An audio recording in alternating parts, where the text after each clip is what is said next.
পরিচ্ছন্ন ক্যাম্পাস ও ঐতিহ্য রক্ষা আমাদের অঙ্গীকার।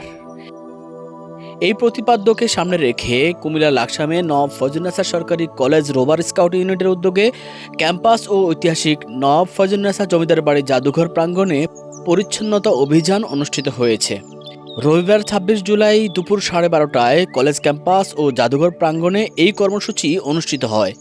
পরিচ্ছন্নতা অভিযানে অংশ নেওয়া রোভার স্কাউট সদস্যরা স্কাউটিংয়ের প্রতিষ্ঠাতা ব্যাডেন পাওয়েলের বিখ্যাত বাণী "গরিব হলেও চেষ্টা করলে পরিষ্কার পরিচ্ছন্নতা থাকা সম্ভব, এর জন্য কোনো খরচ লাগে না" অনুসরণ করে স্বতঃস্ফূর্তভাবে কর্মসূচিতে অংশ নেন।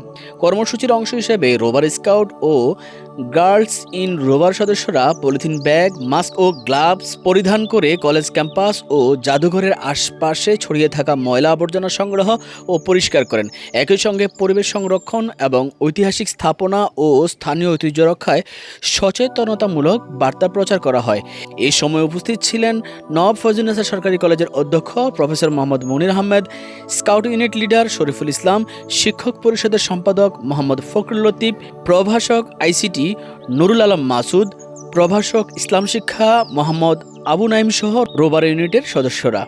অংশগ্রহণকারী রোভার স্কাউট সদস্যরা জানান, পরিচ্ছন্ন ক্যাম্পাস গড়ে তোলা, পরিবেশ সংরক্ষণ এবং নওয়াব ফয়জুন্নেছা জমিদার বাড়ি জাদুঘরের মতো ঐতিহাসিক স্থাপনার সৌন্দর্য ও ঐতিহ্য রক্ষায় তাদের এ ধরনের সামাজিক ও সেবামূলক কার্যক্রম ভবিষ্যতেও অব্যাহত থাকবে।